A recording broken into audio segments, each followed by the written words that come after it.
Good morning. Today is Tuesday, January 16th, B-Day. I'm Connor Buckley. And I'm James Peterman. And this is Kennedy Live. Now for some school announcements. There will be a Kennedy Live meeting after the show today in room 100. There will be a meeting for all those attending the pro-life march today after school in room 109. Everyone going to the march must attend. This is the last call for papers and documents that need to be turned in. Attention all juniors and seniors who live outside of Westchester County. Please pick up a library card application in the main office. You can submit your application to Mrs. K. Westchester students are encouraged to visit their local library to get a card. St. John's registration has been extended to January 31st. If you have any questions, please see Ms. K. Our saint of the day is Saint Anthony, the originator of the monastic life. He was born in Egypt. When his parents died, he listened to the words of the gospel and gave all his belongings to the poor. He went out into the wilderness to begin a life living in absolute poverty, praying, meditating, and supporting himself by manual work. He suffered many temptations, both physical and spiritual, but he overcame them. Disciples gathered round him, attracted by his wisdom, moderation, and holiness. He gave support to the victims of the persecutions of Diocletian and helping St. Athanasius in his fighting against the Arians. He lived to be over 100 years old and died in 356. And now over for this day in history with Adam. Hi, I'm Adam Andriani, and this is This Day in History. In 1945, Soviet and Polish forces liberate Warsaw during World War II. In 1962, Jim Carrey was born. In 1963, Soviet leader Khrushchev visits the Berlin Wall. In 1991, the Gulf War in Iraq begins. That's all for This Day in History. Now back to the anchors. Thank you, Adam. In world and local news, visits to our national parks set a record in 2016 for the third consecutive year as landmarks such as Zion, Yellowstone, and Rocky Mountain experienced historic levels of popularity. It created a good news, bad news story for park managers.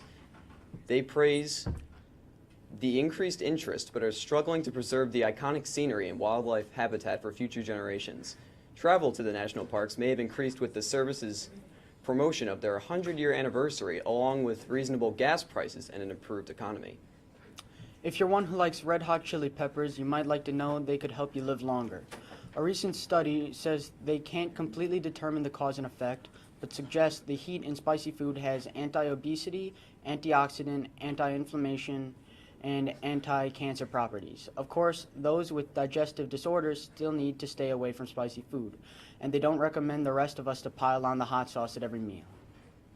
Chicago has been known as the Windy City, but last year the honor goes to Nashville. The Tennessee City had 21 wind-related events and a maximum wind speed of 72 miles per hour. In second place was Reno, Nevada. The statistics from the survey were culled from wind-related event data. The National Weather Service looks at it a different way using average wind speed.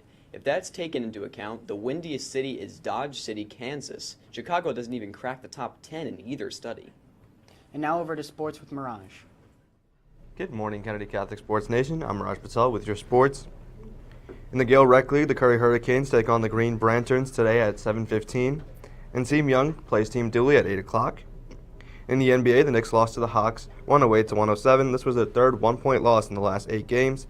The Pacers beat the Pelicans 98-95, and the Sixers beat the Bucks 113-104.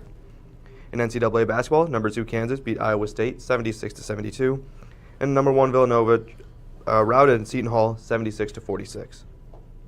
Again, the Gale Ball tournament has been postponed once again. Stay tuned for further details.